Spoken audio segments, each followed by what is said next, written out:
Brought to you by KR Mangalam University. We provide you the platform to turn your dreams into reality. Give wings to your aspirations with KR Mangalam University.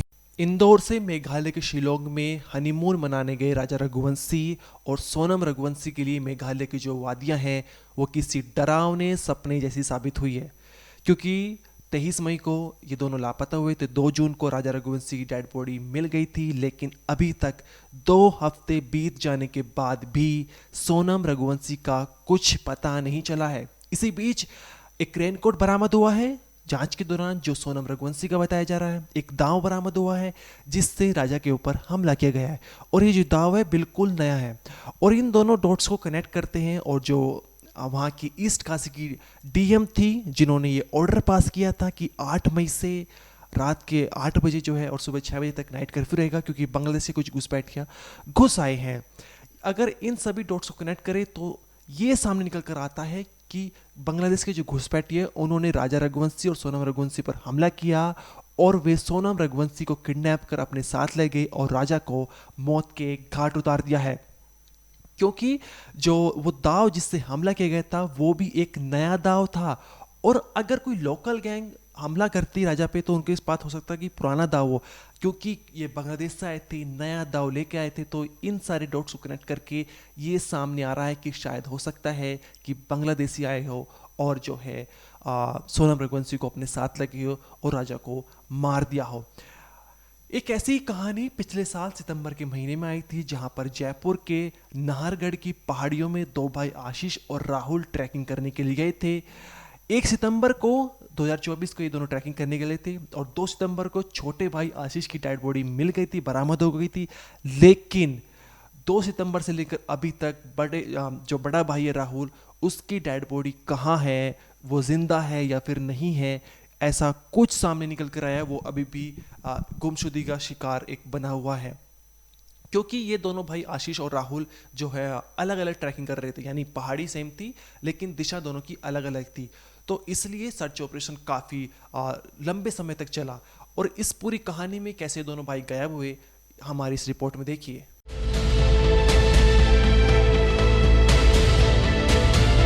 1 सितंबर को जयपुर की नाहरगढ़ की पहाड़ियों में 2 भाई राहुल और आशीष लापता हो गए थे, जिसके बाद से उन्हें खोजने के लिए बड़े लेवल पर सर्च ऑपरेशन चल रहा था। इसी बीच 2 सितंबर को 19 साल के छोटे भाई आशीष की डेड बॉडी पुलिस को झाड़ियों में मिली।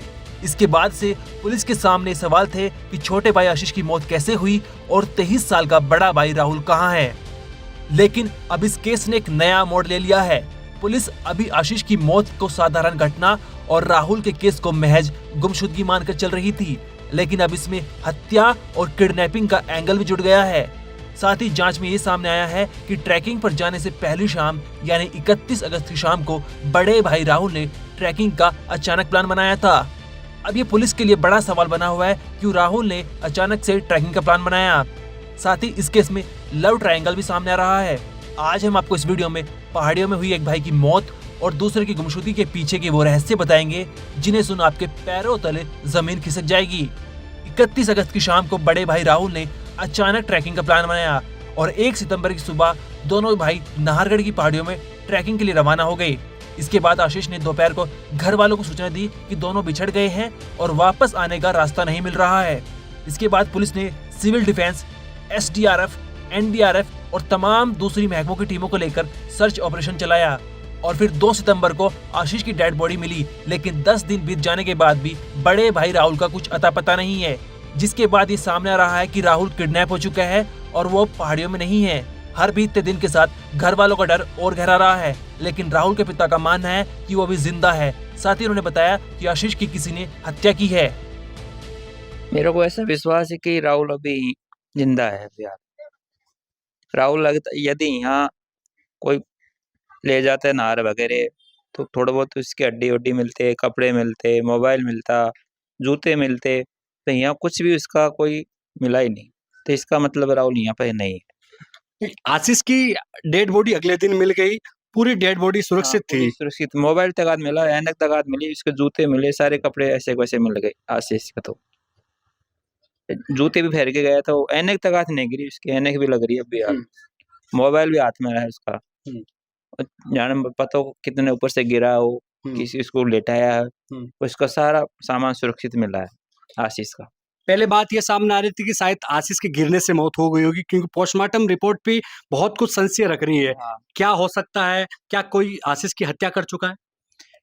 अब तो यही बात है कि किसी ने उसके गर्दन पे चोट मारी जिससे हत्या हुई है।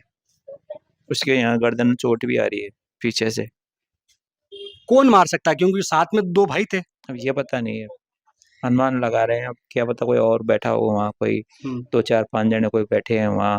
अब ये तो उनको दोनों को पता है, अब हमको क्या पता। क्योंकि वहां पर जो ट्रेकिंग वाला रास्ता था जहां पर आशीष की बॉडी मिली थी, वहां पर आमतौर पर आम इंसान नहीं जा पाता है। नहीं जा पाता है, सुनसान जंगल है, ऊपर से पर्वत है, बहुत ऊंचे पहाड़ है।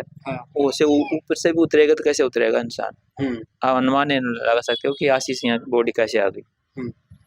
कटेली झाड़ी है, बहुत ऊंचाई है ऊपर ही। अब उसको देखो ऐसे ऐसे वैसे सुरक्षित मिला है आशीष। मोबाइल तगाद मिला है, एनक मिली, उसके जूते होते सब मिले सुरक्षित। आप राहुल के अपहरण की आशंका जता रहे हो, क्यों? हाँ, कि पूरे डोंगर को छान लिया, इसके बाद में अनुमान लगा रहे हैं कि राहुल यहाँ नहीं, ऐसे विश्वास हो रहा है। किसी पे कोई शक शंका? कोई शंका नहीं वैसे तो।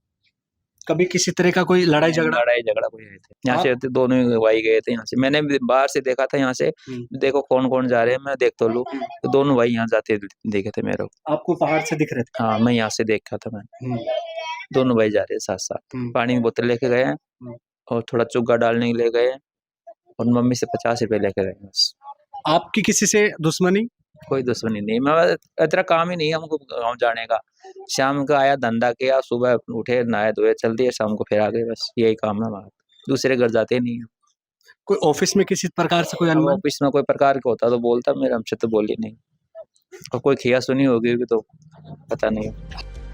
वहीं अभी तक की पुलिस जांच को लेकर एसीपी भोपाल सिंह भाटी का कहना है कि सर्च ऑपरेशन के अलावा हर एंगल से पुलिस इन्वेस्टिगेशन जारी है।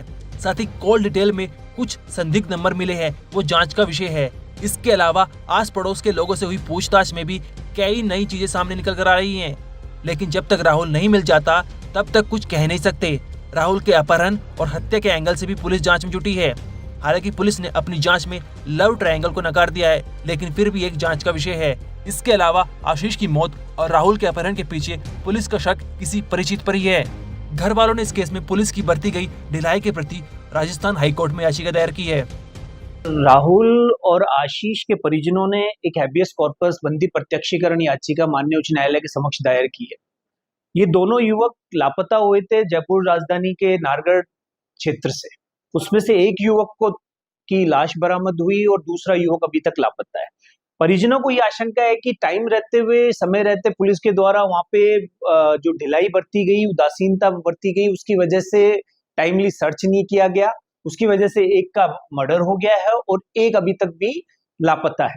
परिजनों को यह आशंका है कि कोई अज्ञात व्यक्ति जिनके द्वारा दोनों का अपहरण का प्रयास किया गया, जिसमें एक का मर्डर हो गया है और एक अभी तक भी लापता है, तो उसको जल्द से जल्द दस्तयाब करने के लिए और रिकवर करने के लिए माननीय उच्च न्यायालय की शरण लेनी पड़ी है परिजनों को, जिसमें आज सुनवाई करते हुए माननीय उच्च न्यायालय ने नोटिस जारी किए हैं डीजीपी को, कमिश्नर को और राज्य सरकार को, और 20 तारीख पे वापस से सूचीबद्ध करने के लिए निर्देशित किया है।